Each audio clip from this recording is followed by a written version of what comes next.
Hinangaan ni TV host Vice Ganda ang sigla at kasigasiga ng celebrity guest na sina Beauty Gonzales at Chris Bernal sa kanilang kamakailang appearance sa It's Showtime.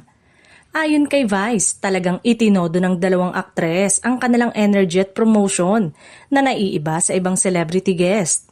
Yung iba kasi nahihiya, nagpo-promote tapos nahihiya.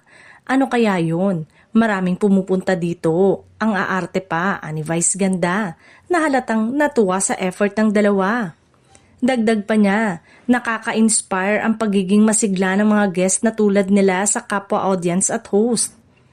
Hindi tulad ng ilang celebrity guest na di umano ay tamad o nahihiya sa promotion. Ginawa ni na Beauty at Chris ang lahat upang makisaya sa audience. Mula sa pagbibigay ng kasiyahan sa studio hanggang sa pakikipag-interact sa host, kitang-kita ang kanilang dedikasyon sa programa.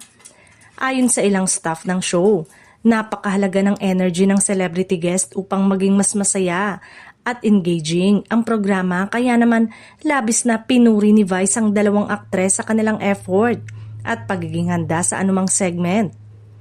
Bukod sa pagiging masigla, binanggit din ni Vice na ang mga ganitong guest ay nakakatulong upang mag-set ng standard para sa ibang celebrity appearances.